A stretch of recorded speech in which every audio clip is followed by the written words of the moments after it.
atong paminaw ni guys kini. Nangutana siya ni Brother Delio sa CFD. Atong paminaw tanaw na to ni.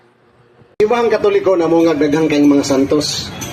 Nangutana ko nimo karon, ang born again kinsa may na santos? That we actually don't believe in saints, but we focus our faith in Jesus. Sa ato pa, imo supako ni inyong Biblia, King James Version. Nga Churches of the Saints. Dili di ka mo tuog santos niya, naamal lagi sa King James Version.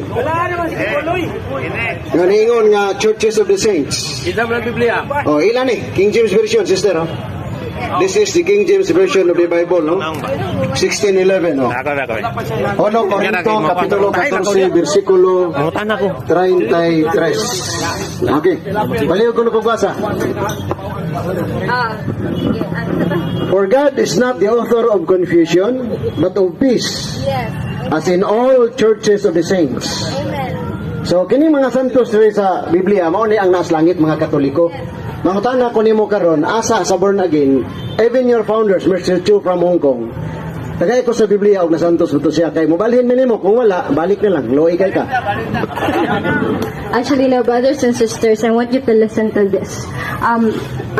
Daghan na jud kayo magnadunggan nga mga information karon no about anything when it comes to religion and faith in Jesus. But one thing nga gusto lang yun ako i-clarify sa inyo no, regard kato sila Paul, matawag gid sila nga saints kato nga times, but we are now living in this generation.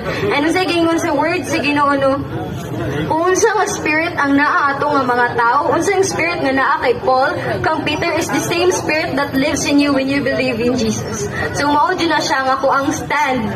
Mao jud na siya akong stand sa tibok na hong kinabuhi and never gina siya ma-change. Nag-follow raman gud mi sa imong statement, ningon man ka nga naay fruits. Unya ang born again wala may nga santos. Unya ang Katoliko na may daghang santos. So asa man ta karon? Katong naay na santos sa katong inyong wala. Okay, no? So, ang tinuod nga fruits of the Holy Spirit, no, is love, peace, joy. Love, peace, joy, understanding, patience. Dili ang saints. Okay, hallelujah. Dili na okay? Mao na siya ang tinuod nga fruits of the Holy Spirit. That's why we are a new creation in the Lord. That's why dili na to kaya manulti ug maot sa itong isig katawo. It's because that is the Spirit of the Lord that lives in us. Muna gadwell sa ato. Tama imong giingon nga ang fruits of Spirit love. Ang Katoliko nagsigig ampo sa inyo sa kalag-kalag, tanan giampo. Pero ang madungog na to sa born again, puro atake sa Katoliko, especially images, Mama Mary, saints. Asa man ang love ninyo, anak?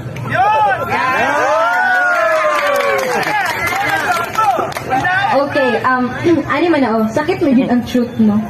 But when you know the truth will set you free. Sakit yun ang truth.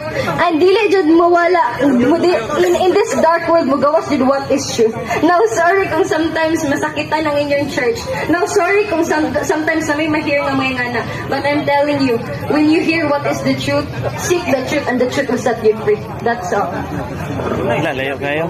Layo kayo ang imong mga tubag. Napay lain, kadaghan man ko kagiwali gani ha. Ningon ka gani nga ang pagtuo luwas na. Faith alone can save. Sa James chapter 2 verse 19, ang yawa nagtuo. Sa to pa pareha mga to maluwas ang yawa. Of course, in the beginning, there is an enemy naman good. Naa naman good yawa. In the beginning pa, wala pa ta, naa naman dyan na si devil. But maulagi, si devil magud wala siya gusto mo bow down sa Ginoo. Gusto niya nga even kita mo bow down sa Kanya. That's why kapag giingon bitaw na ko nga it is by faith nga may kaway maluwas ta. Sugod sa faith magsugod. Sa faith mag-start by mo pagtuo bitaw sa Ginoo nga giluwas kanya, gipakamatyan kanya, nga giredeem kanya, nga hinluan na kaniya sa imong mga sala. Mao na siya nga faith. Akong ginabuot pasabot. Mao na siya nga faith. So, dili na kinahanglan ang buhat. Ang James 2:14 atong basahon. Mga igsoon, unsay kapuslanan kung sa katawo moingon nga siya adunay pagtuo apan wala siya maayong mga buhat. Makaluwas ba kaniya ang pagtuo? Dili gayud. Si St. James ningon, dili makaluwas kon faith lang, faith alone. Ningon ka nga faith alone. Asa may kauhan mo? Ikaw o si James?